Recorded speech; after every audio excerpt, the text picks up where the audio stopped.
یہ اسلام کا وہ دور ہے کہ جب حضور مسجد نبوی سے باہر نکلتے ہیں تو آگے حضرت عمر و ابو بکر رضی اللہ تعالی عنہما کھڑے ہیں.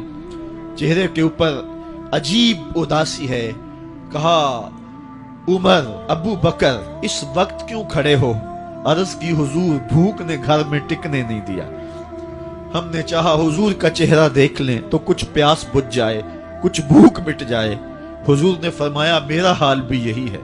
جس چیز نے تجھے گھروں سے نکالا ہے وہی چیز مجھے گھر سے نکال لائی ہے.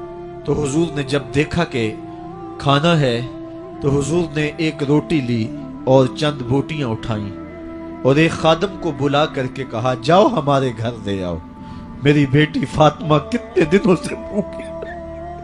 ہمیں تو وہ کہانی بھی اسلام کی غربت کی یاد آتی ہے کہ جب احد کے اندر 70 شہیدوں کے لاشیں پڑے ہوئے ہیں تو حضرت صفیہ حضور کی پھپھی اپنے بھائی حمزہ کے لیے 2 چادریں لے کر کے کفن کی آتی ہے. تو حضور علیہ السلام نے فرمایا کہ جس قبر میں حمزہ کو دفن کیا جائے اسی قبر میں مصعب بن عمیر کو بھی کفن دیا جائے اور دفن کیا جائے.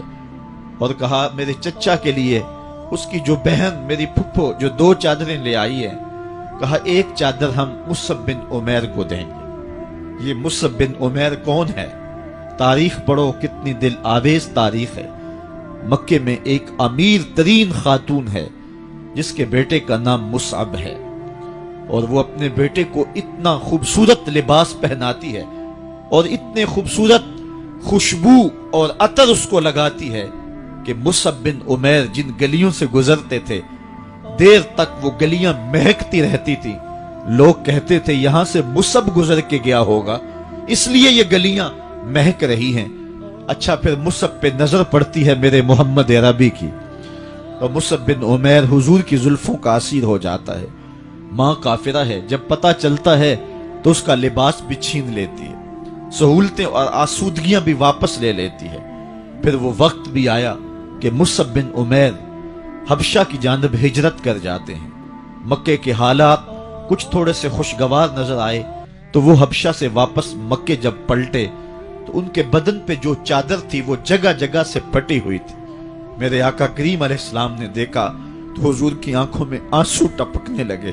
کہا یہ وہی مصعب ہے جو اتنا خوش پوش نوجوان تھا کہ میں نے پورے مکے میں اس سے خوبصورت لباس پہننے والا کوئی دوسرا شخص نہیں دیکھا، اور آج میرے مصعب کو پہننے کے لیے جو چادر میسر ہے وہ بھی جگہ جگہ سے پھٹی ہوئی ہے.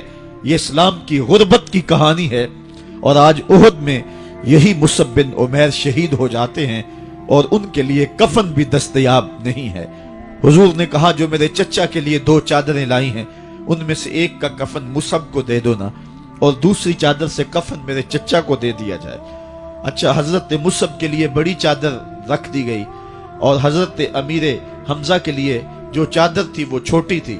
اگر سر ڈھانپتے تھے تو پاؤں ننگے ہو جاتے، اگر پاؤں ڈھانپتے تھے تو سر ننگا ہو جاتا.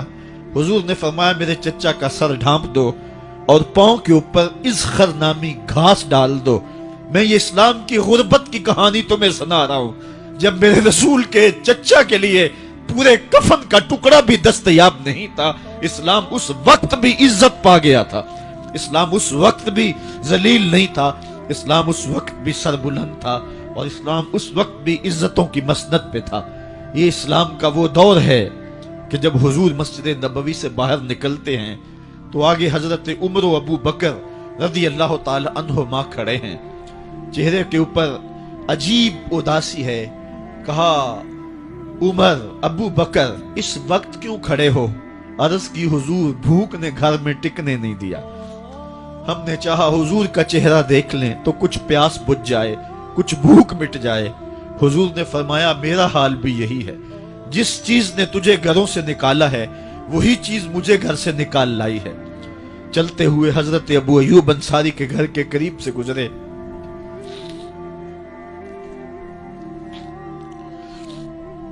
حضور کی خوشبو پا کے وہ باہر آ گئے. عرض کی بندہ نواز آج میرے مہمان نہیں بنتے؟ حضور نے کہا تمہاری مرضی. گھر لے گئے، چٹائی بچھائی، حضور کو بٹھایا. گھر والوں کو بکری کا بچہ ذبح کر کے دیا، کہا جلدی جلدی کھانا تیار کرو، میرے آقا کو بھوک لگی ہوگی۔ یہ کہہ کے واپس آئے، حضور کے پاس بیٹھے، نظر چہرے پہ پڑی تو گھبرا گئے۔ نکاحت کے آثار اتنے واضح تھے کہ سمجھ آ رہی تھی کتنے دنوں سے حضور نے کچھ نہیں کھایا۔ اٹھ کے باغ میں چلے گئے، کھجوروں کا خوشہ توڑا، حضور کے سامنے رکھا، کہا بندہ نواز جب تک کھانا تیار نہیں ہوتا یہ کھجوریں تناول فرمائیں۔ تھوڑی دیر کے بعد کھانا دسترخوان پہ لگ گیا، حضور سے عرض کی گئی حضور آئیں کھانا تناول کر لیں۔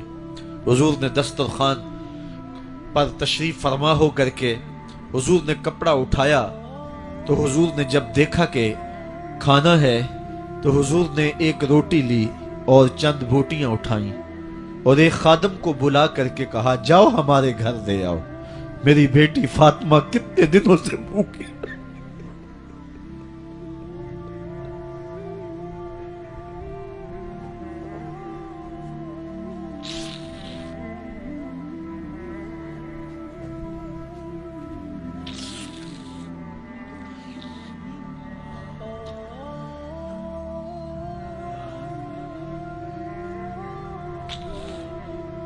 کہا جاؤ ہمارے گھر دے آؤ، میری فاطمہ کتنے دنوں سے بھوکی بیٹھی ہوئی ہے۔ مال کے کونین ہیں گو پاس کچھ رکھتے نہیں، دو جہاں کی نعمتیں ہیں ان کے خالی ہاتھ میں۔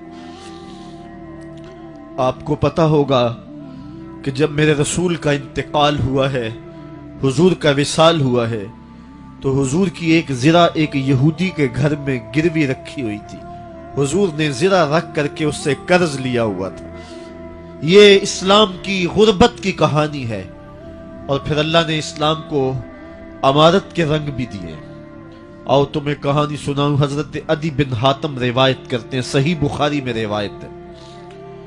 یہ حاتم تائی کے بیٹے ہیں، کہتے ہیں میں حضور کی خدمت میں حاضر ہوا، ایک شخص آیا کہنے لگا حضور غربت نے میرا برا حال کر دیا ہے، اور اس نے شکایت کی غربت کی، پسماندگی کی اور اپنی معاشی بدحالی کی۔ پھر ایک شخص آیا کہنے لگا حضور میرے پاس دولت تو ہے لیکن میں نے جس منزل پہ جانا ہے راستہ پر خطر ہے، تو میرے لیے کیا حکم ہے کہ میں کیسے راستہ طے کروں؟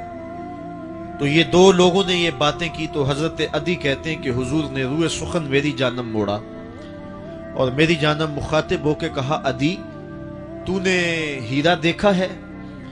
عدی کہتے ہیں میں نے عرض کی حضور دیکھا نہیں، سنا ہے، ہیرا یہ شہر ہے عراق کا۔ تو حضور نے فرمایا عدی تو نے ہیرا دیکھا ہے؟ میں نے کہا نہیں حضور دیکھا نہیں، اس کا تذکرہ سنا ہے۔ فرمایا عدی اگر اللہ تجھے زندگی کی مہلت دے تو ہیرا سے ایک خاتون چلے گی، تو اپنی آنکھوں سے دیکھے گا اور مکے تک پہنچے گی اور اللہ کے گھر کعبہ کا طواف کرے گی، اور اس کو ہیرا سے لے کر کے مکے تک اللہ کے علاوہ کسی کا ڈر نہیں ہوگا۔ کہتے ہیں کہ میں نے دل میں کہا کہ پھر بنو طے کے ڈاکو مر گئے ہوں گے جنہوں نے عرب کے اوپر روب ڈال رکھا ہے، تو وہ تو پھر ختم ہو گئے ہوں گے۔ کہتے ہیں میں ابھی سوچ ہی رہا تھا کہ حضور نے مزید میری حیرت میں اضافہ کرتے ہوئے کہا عدی اگر تجھے اللہ نے زندگی کی مہلت دی تو تو دیکھے گا کہ کسرا کے خزانے تیری جھولی میں ہوں گے۔ تو اس دور کی سپر طاقت تھی۔ میں نے کہا حضور کسرا بن ہرمز؟ حضور نے فرمایا ہاں کسرا بن ہرمز۔ کہتے ہیں کہ حضور نے پھر فرمایا عدی اگر تو زندگی پائی تو تو وہ دن بھی دیکھے گا کہ ایک شخص زکوٰۃ کی رقم لے کر کے، زکوٰۃ کی چاندی لے کر کے، زکوٰۃ کا سونا لے کر کے نکلے گا اور اس کو کوئی زکوٰۃ کا مستحق ہی نہیں ملے گا۔ حضرت عدی بن حاتم کہتے ہیں کہ پھر میں نے وہ منظر اپنی آنکھوں سے دیکھا کہ ہیرا سے ایک خاتون چلی اور مکے تک پہنچی، اور امن ایسا تھا کہ اس کو اللہ کے علاوہ کسی کا ڈر نہیں تھا۔ پھر وہ لمحے بھی میں نے دیکھے کہ کسرا بن ہرمز کے خزانے مسجد نبوی کے باہر پڑے ہوئے ہیں۔ تو کہتے ہیں تیسری چیز میں دیکھ نہ سکا، اور میں نے لوگوں کو کہا کہ یہ میں تو نہیں دیکھ سکا، میری شاید زندگی وفا نہ کرے، اور اگر تمہاری زندگی وفا کرے تو تم دیکھنا میرے آقا نے جو فرمایا تو 2 باتیں تو پوری ہو گئی ہیں، اور تیسری بات تم دیکھ لو گے۔ حضرت یحییٰ بن سعید فرماتے ہیں کہ حضرت عمر بن عبدالعزیز کا زمانہ تھا، اور انہوں نے مجھے افریقہ کی جانب زکوٰۃ وصول کرنے کے لیے بھیجا۔